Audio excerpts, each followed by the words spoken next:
북한은 지금 자기 나라 군복이 아닌 군복이 아닌 러시아 군복으로 위장을 하고 있고, 또 러시아군 통제하에 아무런 작전 권한도 없이 시키는 대로 움직이고 있습니다. 말이 파병이지 사실은 총알바지 용병에 불과하다. 저는 이렇게 평가를 하고 있습니다. 한마디로 김정은이가 자기 인민군을 불법 침략 전쟁의 총알바지로 팔아넘긴 것이다. 러시아를 돕기에 파병을 한 북한 얘기, 저희가 오늘 이루어진 얘기 지금부터 하나하나 상위권 주제로 만나보겠습니다. 우리 군 당국이 파악하기로는요, 파병이 된 북한군이 대략 한 10대에서 20대, 대부분 어린 병사라고 했습니다. 그런데 이 북한군의 구체적인 동선이 처음으로 드러났습니다. 우크라이나 군 소식통에 따르면 북한군 2,000명이 훈련을 마치고 러시아 서쪽으로 이동했다고 했는데요. 이제부터 지도로 만나보겠지만, 여기는 러시아의 푸틴 대통령이 복수를 벼르는 최대 격전지이기도 합니다. 이현종 의원님. 네. 이제 많은 분들이 익숙하신 그 지역일 거예요. 쿠르스크 지역. 최근에 러시아가 탈환한 그 지역인데 최대 격전지에 일단 최전선에 북한군을 배치했다. 이게 우크라이나 매체를 통해 확인이 됐습니다.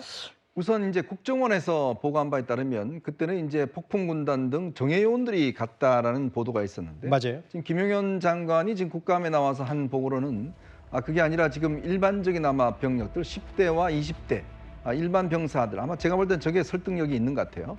아마 이제 지금 여러 가지 어떤 정보로서 파악이 되는 부분이 있는 것 같습니다. 예. 현지에서. 그렇다면 일단은 정예원들은 빼고 사실상 이제 김용현 장관이 표현했던 총알바지, 그걸로 가는 게 아닌가. 처음에는 우리가 과연 실제 전투에 투입될 수 있을까에 대한 의문이 있었는데, 예. 쿠르스크 지역으로 갔다는 의미는 결국은 일반 전투에 지금 투입된다는 이야기거든요. 그러게요. 지금 사실 러시아 병사들이 지금 전장에서 꽤 많이 사상을 당했습니다. 그러다 보니까 이 지역 같은 경우는 지금 원래 우크라이나가 다시 침략에다가 다시 러시아가 지금 탈환하는 그런 지역 아니겠습니까? 예. 그 아주 격전지입니다. 그리고 이게 푸틴의 어떤 자존심이라고 이야기할 정도인데, 예. 여기가 투입됐다는 의미는 아까 김용은 장관이 이야기했듯이 예. 거의 뭐 최전선에서 전투로 지금 투입되는 단계가 아닌가. 그렇다면 이 병사들이 과연 지금 어린 병사들인데 과연 제대로 지금 전투를 할 수 있을지, 그리고 또 이 사상자가 굉장히 많이 나오지 않을까라는 그런 우려가 솔직히 있습니다. 볼게요. 여기가 우크라이나 점령 지역이고, 여기 쿠르스크 지역도 나눠져 있어요. 러시아 탈환 지역과 우크라이나 점령 지역이 있는데, 이 부분이 지금 최대 격전지고, 푸틴 러시아 대통령이 어쨌든 이 지역을 좀 더 우크라이나의 우위를 점해야, 지금 유일하게 쿠르스크는 전장 중에 유일한 러시아 영토인데, 러시아군이 우크라이나를 포위하고 있는 상태에서 북한군까지 더해서 뭔가 이 전선에서만큼은 우위를 점하고 싶다라는 부분이어서요. 다음 화면을 보겠습니다. 실제로 이건 일본 교도통신에 따르면 우크라이나 국정과 가까운 러시아 서부로 이동 중이고, 일부 장군이 이미 선발대로 도착했다. 북한군을 직접 목격했다. 이제 아마 얼마 안 있으면 여러 SNS를 통해서 실제 최전선 지역인 쿠르스크 지역에 북한군이 어떻게 지금 진지를 치고 있는지도 나올 수가 있을 것 같습니다. 관련 목소리 하나 들어볼까요? 그런데 그동안 북한 못지않게 러시아도 사실 이 파병에 대해서 딱 잡아뗐었습니다. 사실을 확인해주지 않았고요. 그런데 어젯밤에 푸틴 대통령이 의미심장한 말을 했습니다. 직접 한번 들어보겠습니다. I don't have any updates other than what the secretary spoke to yesterday, that we have seen evidence of DPRK troops that have gone into Russia. What exactly they're doing has yet to be seen, but it's something that we certainly are going to continue to monitor. This really highlights Russia's desperation. Как вы знаете, сегодня, по-моему, только ратифицирован наш договор. Северокорейское руководство относится к нашим договоренностям серьезно. Но что и как мы будем делать, это уже наше дело. 푸틴 대통령이 뭐라고 그랬냐면요. 구정처장. 네. 북한과 무엇을 어떻게 할지는 우리가 알아서 할 일이다. 이 정도 되면 파병을 했다. 뭐 이런 걸로 이제 조금씩 태세 전환을 하는 겁니까? 그렇습니다. 이 푸틴 대통령이 거짓말을 하지는 않는 것 같습니다. 저 얘기를 하기 앞서서 무슨 얘기를 했냐면 예. 이 러시아의 의회격인 두마에서 이 북러 조약을 비준했다라고 했습니다. 이 북러 조약의 제4조에는 당사국 중 한 국가가 전쟁 상태에 있는 경우에는 군사 지원 등을 제공할 수 있다라는 조항이 있습니다. 그러니까 저 조항, 군사 지원을 할 수 있다라는 조약을 자국의 이 의회에서 비준을 했기 때문에 예. 앞으로 북한으로부터 이 군수물자뿐만 아니라 병력도 지원받는 것이 합법적이다. 이 얘기를 아마 푸틴 대통령이 하기 위해서 뭐 저런 얘기를 한 것이 아닌가 하는 생각이 듭니다. 실제로 푸틴 대통령이 최대 격전지로 보이는 쿠르스크 지역에 북한군을 전선으로 보냈다. 그리고 한 외신과의 여러 그 공식석상 인터뷰에서도 북한은 북한이 알아서 할 일이다라고 하면서 파병을 딱 잡아떼거나 부인하지 않았다. 12,000명 규모를 연말까지 보낸다. 이 몽골에 있는 울란 우대부터 극동 연해주 부분까지 일단 파병, 북한 훈련 기지가 있고 1, 2, 3, 4, 5 북한과 가까운 이 지역에서 점점점 더 서쪽으로 파병된 북한군들이 이동하겠죠. 다음 화면을 보겠습니다. 김규혁 보좌관님. 예.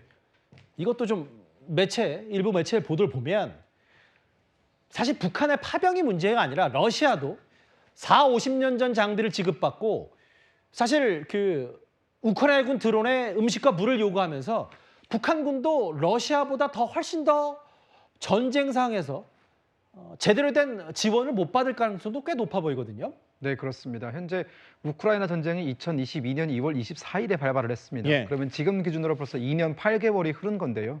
그 2년 8개월 동안 러시아는 사실 당초 예상대로라면 막 일주일 만에 우크라이나를 점령하고 전쟁을 끝낼 것처럼 얘기를 했었지만 결국 그게 안 됐고 상당히 큰 소모전으로 흘러가지 않았습니까? 예. 우크라이나가 상당히 큰 피해를 입었지만 그에 못지않게 러시아군도 약 70만 명 가까운 사상자가 발생한다는 그런 예상치가 있듯이 예. 정말 많은 손해를 입었습니다. 그러다 보니까 그런 병력 면에서도 손해가 입었고요. 그리고 어떤 비축되었던 물자라든가 무기라든가 이런 모든 면에서 좀 상당한 손실이 발생하다 보니까 이제는 급기야 북한에게까지 손해를 내민 건 아니겠습니까? 현재 러시아가 흘리던 피를 이제 북한군이 대체해서 그것을 흘려주기를 원하는데요. 저는 앞서 이현정 논설위원께서 말씀하신 것처럼 북한군의 상당한 피해가 예상되는 것이 러시아가 지금 그 우크라이나 전선에서 채택하고 있는 전술이 상당히 간단합니다. 처음에는 상당수였던 병력을 그냥 밀어붙여서 우크라이나군이 숨어있는 혹은 우크라이나군이 진을 치고 있는 진지를 먼저 찾아가서 우크라이나군을 확보한 다음 거기에 이제 포탄을 쏟아부는 방식을 채택하고 있거든요.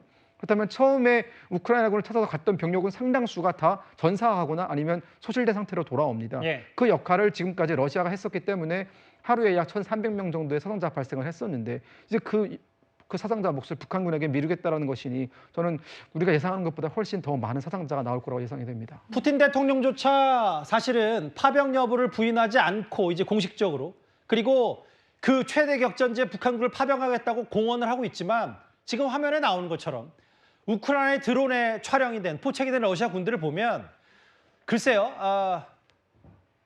자포자기한 심정으로 어떤 음료를 마시고 물을 달라, 식량을 달라라고 요구하는 러시아 군들이 전쟁이 길어질수록 늘고 있다는 보도도 많이 나왔는데요. 김규혁 보좌관님 하나 예. 더 여쭤볼게요. 예.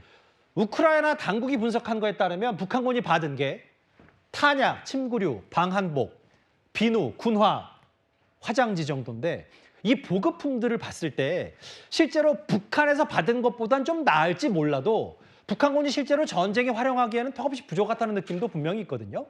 저도 해당 뉴스를 보고 좀 비교 분석을 해봤습니다. 북한군이 현재 북한 내에서 지급받고 있는 보급품과 러시아 전쟁에 투입된 북한 병사들이 지급받는 보급품을 비교를 해봤는데요. 예. 놀랍게도 다를 게 전혀 없었습니다. 즉 북한에서 받는 보급품이나 러시아 전장에서 받는 보급품이나 똑같다라는 겁니다. 예. 그 말은 우리가 다시 말씀드리면 현재 러시아가 북한군의 손을 빌리고 있지만 예. 이 북한군 12,000명을 충분히 먹이고 충분히 무장시킬 수 있는 그런 보급 능력조차 러시아가 안 되기 때문에 사실상 이 북한 병사들은 거의 맨몸인 상태에서 우크라이나 전장에 투입된 거나 마찬가지고요. 그들이 지금 뭐 탄약이라든가 저런 것들은 반드시 전투를 위해서 필요한 것들인데 그러게요. 우리가 전투를 치르기 위해서는 그리고 어떤 피로를 회복하기 위해서는 여러 가지 저것 말고도 정말 다양한 것들이 요구가 되고요. 맞아요. 반면에 우크라이나 군 같은 경우에는 병력 면에서는 러시아보다는 열세에 있지만 이 보급 면에서는 러시아군보다 훨씬 잘 받고 있기 때문에 오히려 그런 우크라이나군의 어떤 그 심리전이 러시아군에 먹히고 있는 것이거든요. 예.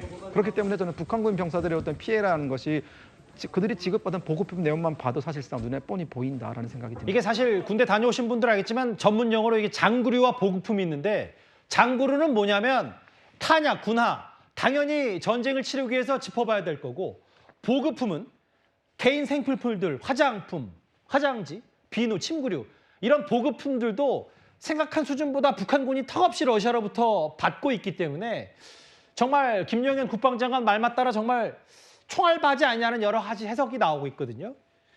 러시아도 인정했고 아직 전 세계에서 지금 파병 여부를 인정하지 않고 있는 나라는 지금 북한이 유일해졌습니다.